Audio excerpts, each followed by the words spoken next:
There's a right and there's a fictional way to cover a story. And often the right way to cover it, if you weren't having to compete with the fiction and the wrong way and the clickbait, it would be enough and you could change minds. I want to set up this next, Dr. Jordan Peterson was on Joe Rogan's show yesterday. Now, of course, full disclosure, I've either hosted, well, no, I have hosted and have been hosted by all involved. And I really like Jordan Peterson. He's been a good friend, and Joe Rogan was very gracious in hosting me on his show multiple times. There's kind of a civil war happening amongst the right. You've heard this term now, woke right. Here's the problem. It's a little convoluted because it's kind of like fake news. You have people who you may refer to as extreme right accusing one side of being woke right, you know, whether it's the Douglas Murray or Jordan Peterson, because they say, oh, we have a whiff of censorship there, where there's this appeal to authority fallacy and they want to get rid of people who they view as fringe extremists. Okay. Then you have people on one side saying, hey, this is the woke right because it's entirely identity politics, largely white, largely Gentile, and you're basically doing what the left has done. So they're throwing it out there, and so sometimes it's hard if you search woke right to get an idea as to what it is people are discussing. Let me lay some groundwork here. First, if you followed me throughout going back to 2008 here on YouTube, censorship is never the answer. Okay, let me lay that down. Barring crimes, we've discussed that, like a call to actual violence or, you know, actually committing a crime. You know, it's not a crime to say, I hate this person, I hope they die in a fiery car crash. Waymo. That's not illegal. Illegal is saying, I would like someone to kill this person and I'll offer a reward. So censorship is never the answer. And I will say that definitively. It's very rare that I speak in those kinds of absolutes. Let's contrast that with my position on the statement, violence is never the answer. That's not true. Sometimes it is the answer. Matter of fact, often throughout human history, it's the answer. Censorship is never the answer. The solution that we will get to here, because Jordan Peterson points out some problems for sure with psychopaths, narcissists, grifters, maybe the term that you use, on the right, people capitalizing on an audience, on a market share, while maybe being disingenuous. That does happen. The solution is not to have some kind of a board or some kind of a committee to determine which views are permissible. The solution is transparency. And we'll give you an outline, 3 key things to look for to at least have a litmus test and determine if someone is being authentic, if someone is at least being honest with you. It won't work all the time, but I understand in the era of clickbait, I understand in the era of anyone can put out any misinformation, that you also need tools to figure out what is true. I will say this too before we get to it. The fundamental landscape of online media has changed. So when I started doing content on YouTube, when I was doing stand-up, I had done some acting, and I'd been dropped by managers for points of view or agents for points of view. It was an opportunity for people like Joe Rogan, or people who maybe, or people like Nick DiPaolo, people who were maybe edgy, but were hopefully talented, to bypass media gatekeepers, right? So people who had the talent, who had the ability, who rightfully would grow an audience, but couldn't because of gatekeepers, they could go online and sort of circumvent that. It's now changed a little bit, unfortunately, where it now has, I should say, sort of platformed, or it has helped talentless people with no dog in the fight to use AI and generate clickbait content in order to turn a profit. Try and search on YouTube. Once upon a time, you could search on YouTube, for example, a review of a product that you maybe wanted to purchase or a how-to. Now you will get listicle videos from AI, which oddly enough often still has an Indian voice. Like, I don't know why they still use the Indian voice. Like, make it white. AI just saying, this is good vacuum cleaner for those who want cleaner house. That's most of it. And shorts, it's not what it used to be.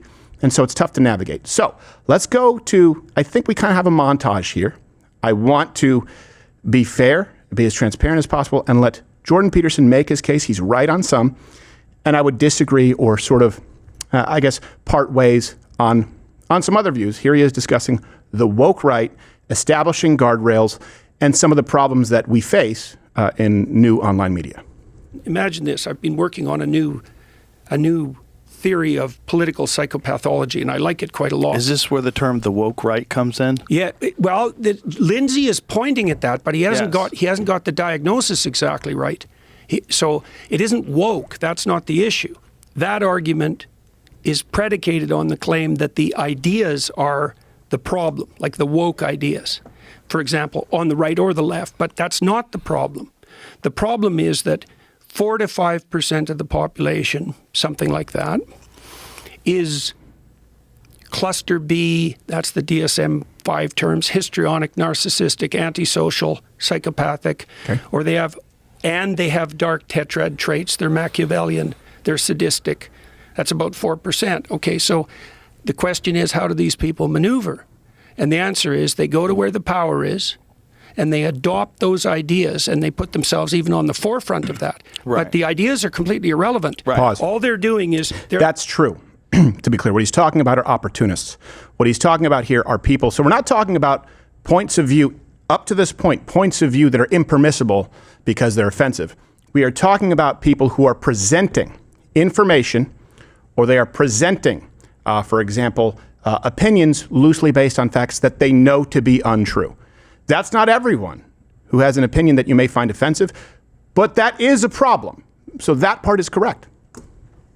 The Pharisees, they're the modern version of the Pharisees. They're the people who use God's name in vain, right? As they proclaim moral virtue. Yes. Doesn't matter whether it's right or left or Christian or Jewish or Islam. They invade the idea space, and then they use those ideas as false weapons to advance their narcissistic advantage. How do you identify the psychopathic pretenders? And it's even worse now, and then make a barrier, right? Now, the right was calling for the left to do that for decades, and they didn't, and they couldn't, and the left is not good. I don't agree with the verbiage here. I don't know that the right was ever calling for the left to, it sounds almost like he's saying the right was calling for the left to determine which views could be expressed. I think what he means to say is the left to police their own as far as fringe lunatics taking over the party. And I know there's been some disagreement over that, but I believe that's what he meant to articulate. Let's continue.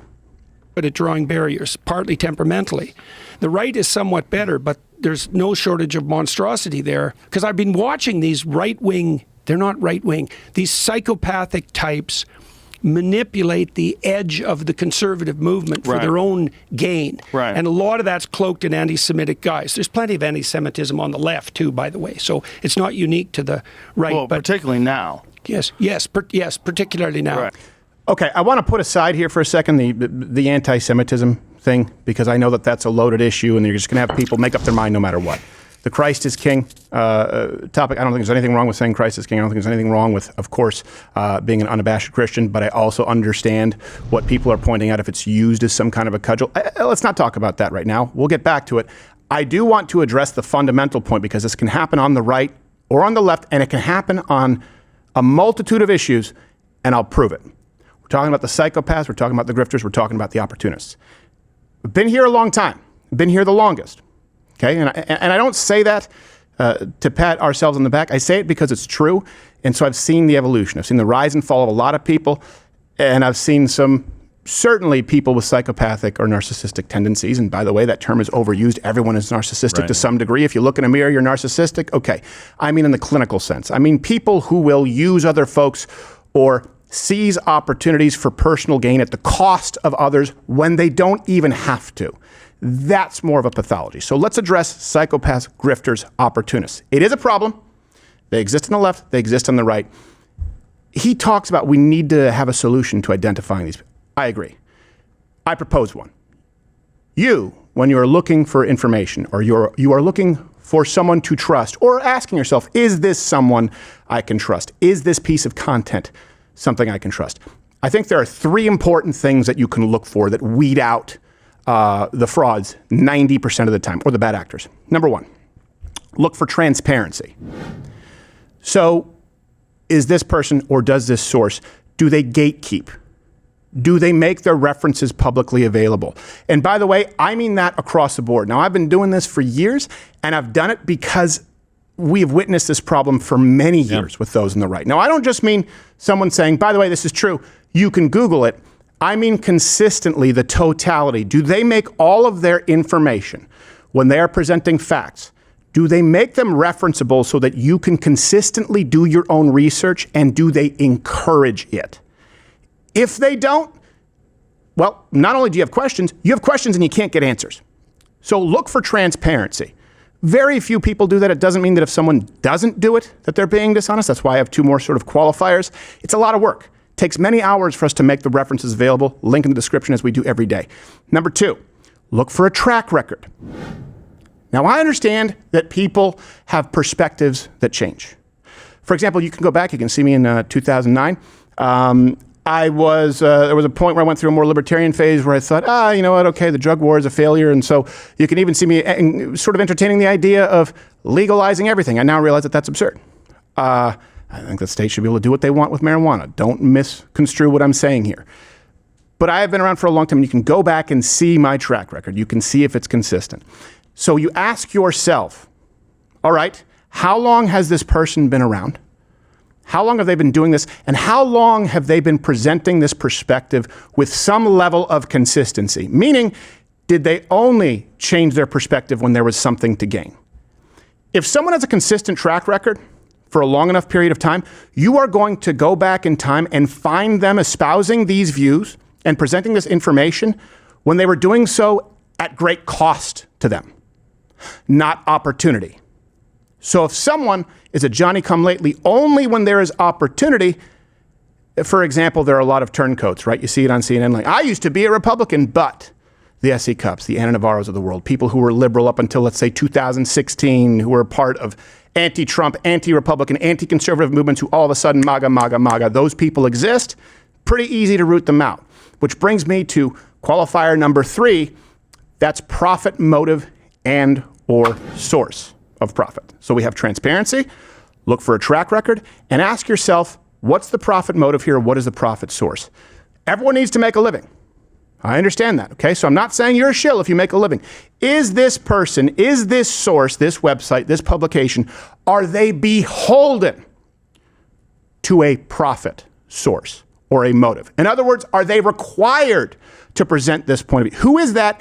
And if they presented an opposing point of view, or if they split with the people who are controlling the purse strings, would the purse strings be snipped? Like a giant nonprofit, like a giant umbrella, perhaps website or network that clearly polices what they say. Everyone serves somebody, to be clear. Now, who do we serve? I'd much rather serve you. We're literally funded by mugs. One sponsor a show. That's not enough to keep the lights on, not even 10%. It's you. You have chosen with your dollar to tune in here. So I am beholden to someone. That's you. That's creating value for you. Transparency. Do they make it public? Track record. How long have they had this perspective? When did it change? What was their flash of genius moment? And then number 3, what is the profit motive and what is the source of their funding? If someone, for example, provides no references or rarely provides references, let me just walk through an example. Okay, someone presents this new exclusive scoop, a new story that seems compelling. You don't have references to check. This person was not only not a conservative, but was a liberal up until the last 5, 6, 7 years and flipped. And the moment they flipped, they were being paid to espouse the views that they have now. That's someone I'd be leery of. And there are a lot of those.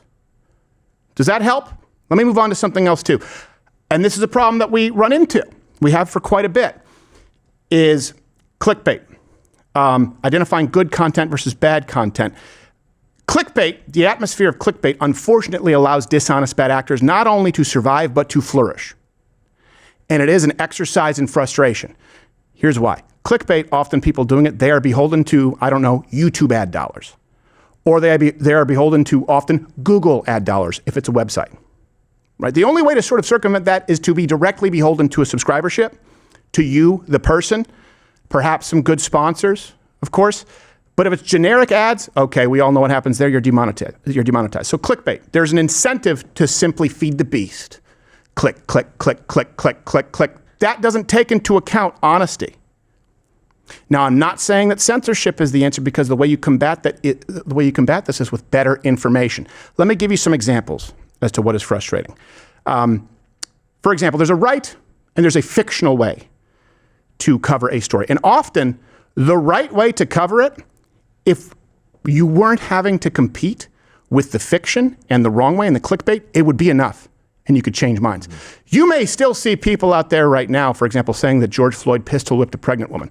Let me go through history. The right way to cover it, the truth, He committed armed robbery with a 3-year-old toddler present in the woman's house. That happened. That's shocking. That's enough. But when that is right next to George Floyd pistol whipped a pregnant woman, which isn't true, the true story is not going to be clicked. In other words, if this existed on a platform of truth, hey, you know, George Floyd not only had a lethal amount of fentanyl in his system, not only is there a video out there that's been publicly available for a long time where for 12 minutes they turned on the air conditioning and they were very nice with him. Not only does this guy have a lengthy track record of criminality, but he was violent. He was involved in an armed robbery, in a home invasion where there was a woman who I believe was held hostage or was held at gunpoint, and her toddler was in the house. Holy crap, that's enough. But now that has to compete with he pistol whipped the pregnant woman. Here's the problem with that. If you go out there and you use that, the left will dispute, they will immediately dismiss you. Oh, well, you're simply parroting fake news. That was disproven a long time ago. Wouldn't you be better off going forward with the true information? The grifters, the frauds don't care because they want your clicks. They don't care how it ends up 10 years down the line, 5 years down the line. Let's move on to another one. Example, Israel. There's a right way and there's a fictional way. So for example, AIPAC. Valid argument would be, has undue influence in government, and AIPAC gives a huge amount to Democrats regardless of their political views or their level of moral fiber. So long as they support Israel, that is a problem. For example, Hakeem Jeffries. The fiction is Jews control every aspect of your life up until and including Jewish space lasers. Did you guys bring up that over? Yeah. Mm-hmm. So one is informative. Hey, maybe you guys have a problem with AIPAC, and maybe AIPAC is an issue that needs to be dealt with, and not only them, but a lot of foreign lobbying groups. I think that would be enough. I think you would want to have that discussion. That discussion doesn't take place because someone who has a profit incentive to simply lie to you or embellish saying, the Jews are the only foreign lobbying group in government and it's because of tiny hats. Well, that's not true, and now you can't have an honest conversation as to the problems with AIPAC, and by the way, there are many. Ukraine. Let's use this as an example. There's a right way and there's a fictional way. The right way would be, hey, the U.S. has provided enormous amounts of support to Ukraine, more than all of Europe combined, and they spend more on Russian energy than they do on supporting Ukraine. Okay, that's a legitimate conversation to have. The fictional way is Zelensky bought a bunch of luxurious yachts and mansions with your money. So let's put that side by side, right? Which one are you going to click? The psychopaths, the narcissists, the grifters, they know, they don't care that it's not true. But what do you think happens when you go out into the real world and you deal with some kind of a political opponent who is even moderately prepared? If you say, hey, Zelensky bought a bunch of yachts and bought a bunch of mansions, they're going to go, okay, fake news, it's not true. And they'd be right. They'd be right. You lose. You've now lost all credibility. But if you said, you know what, the United States has provided more aid than any other country than pretty much all of Europe combined, not to mention the NATO spending, they're not meeting their fair share and they're buying Russian energy, I think that this whole thing is a giant racket. Guess what? This person has something to answer for. So it really, how do you identify them? Transparency, track record, profit motive and or source. And do they consistently provide you with the right information, or do they opt for embellishment? Do they opt to be dishonest? Do they opt for razzle-dazzle when it's not necessary and the truth is enough? One more qualifier, do they continue with that lie years down the line? In other words, now it is not in dispute that George Floyd did not pistol whip a pregnant woman. We know that. Are people still parroting it? Do you think they're looking out for you, or do you think they're looking to profit off of you? We now know that Zelensky didn't buy a whole bunch of yachts and a whole bunch of mansions. We know that the guy is flush with cash. But are people still parroting that? Are you tuning into shows or reading articles that still use that talking point that is verifiably false? We now know, for example, that the not Metcalf family, the Anthony family, they didn't buy a new Escalade with the Give, Send, Go, whatever, GoFundMe. I think it's Give, Send, Go. Give, Send, Go, yeah. Yeah, they didn't. That's not true. Now, people make mistakes. Did they correct it? Watch 2 years down the line. Are they still going to use that talking point? That means that they don't care. The people providing you this information consistently, they don't care that you're going to embarrass yourself out there in the real world because they've made their money off of you. And so the answer to me is certainly not censorship. When we're talking about guardrails, it's certainly not, well, only scientists can have a perspective or only political experts, because we saw how that turned out with COVID. We've seen how that's turned out with Ukraine, with most, by the way, most foreign policy. We saw how it turned out with Donald Trump. The experts said there was no chance. They've been wrong every step of the way. It doesn't mean that someone who simply says the experts are wrong while they present lies to you is automatically right. Does that help? Comment below.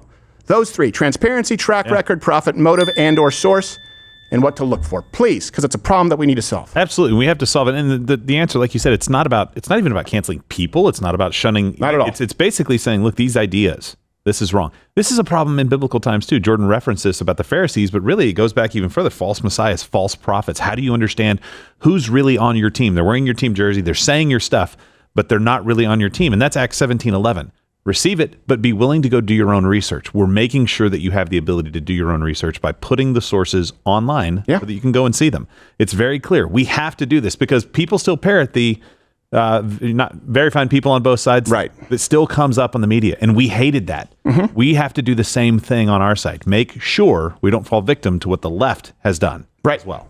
And by the way, it's not just fringe right-wing extremists. It's also false moderates, to be clear, who will present you with information that is incorrect. So I don't believe it's just, I'm just talking not even about ideas at this point. We're going to discuss that another day. But I'm always uncomfortable getting into any type of territory where we're even entertaining the idea that some points of view are impermissible. I don't believe that. I believe all points of view, provided they're not criminal, are permissible no matter how offensive they are. We're talking about the method, and we are talking about metrics and the ability for you as a viewer, as a listener, to be discerning. I get it. It's easy to react and be contrarian for the sake of being contrarian. I know someone who was a liberal, and opened their eyes and said, I can't believe the government has been lying to me about this. The Department of Education, socialized healthcare, of course, COVID happened. And then they said, so everything I knew must be false. And now they believe not only did we not land on the moon, not only is space fake, not only is the earth flat, but there are no stars.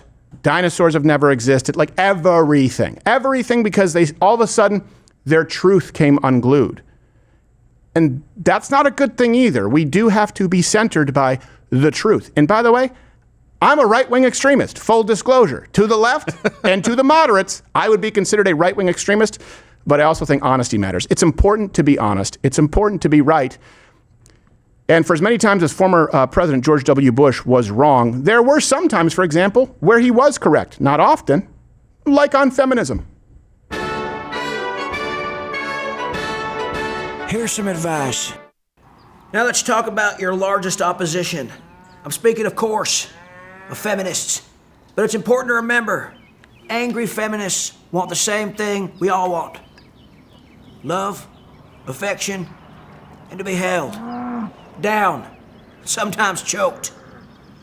But don't spit in their mouth. You gotta ask them first. Anyway, give them a good pipe and it'll sort itself out.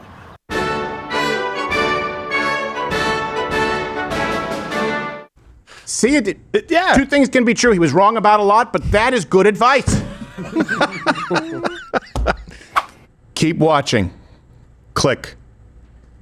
Keep watching.